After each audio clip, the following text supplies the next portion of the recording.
20% বাড়ি ভাড়া আমরা চেয়েছিলাম, পরিণামে আমরা কি পেয়েছি?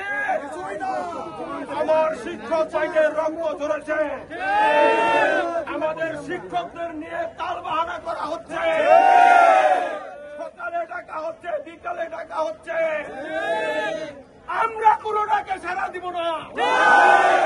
আমাদের কাছে এসে পদোন্নত করবে, আমার শিক্ষক ভাইয়ের রক্ত ঝরার পরিপ্রেক্ষিতে মাপ যাবে, জনসমক্ষে তার বিচার হবে।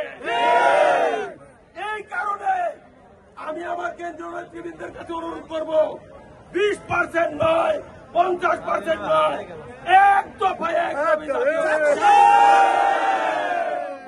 আমরা ছাত্র শিক্ষক নিয়ে চলি। আজকে শুধু আমরা শিক্ষকরা আসছি, 4 ভাগের 1 ভাগও আসি নাই। সব আসলে ঢাকা শহরে দাঁড়াবার যুগ পাবেন না। আপনারা নিজেদেরকে অসহায় ভাববেন না। আমাদের প্রত্যেকটা স্কুলে হাজার হাজার ছাত্রছাত্রী, আমাদের প্রত্যেক ছাত্রছাত্রীর পিছনে 2 জন করে গার্জেন, তারা আমাদের দলে আছে। আমার প্রস্তাব হচ্ছে, এক দফা জাতীয়করণের ঘোষণা দেন। এই জাতীয়করণের জন্য আমরা সারা বাংলাদেশ অচল করে দেব। প্রত্যেকটা শিক্ষা প্রতিষ্ঠানের শিক্ষক, ছাত্রছাত্রী এবং অভিভাবক সবাই মিলে সারা বাংলাদেশ অচল করে দিব। আমার শিক্ষক ভাইয়েরা তাদের সন্তানদের বাড়ি করতে গিয়ে বাড়িঘর বিক্রি করে তারা নিঃস্ব হয়ে গেছে।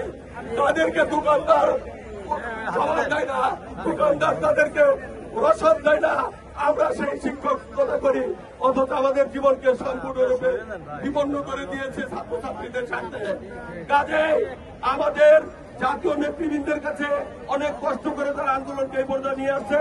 আমি হাজারবার স্যালুট করি, কিন্তু আমার এই প্রস্তাব আপনারা যদি আজকে ঘোষণা না দেয়, আমরা ছাত্রদের কাছে কিন্তু রাজনৈতিক দলের মতো কথা বলতে পারবো না।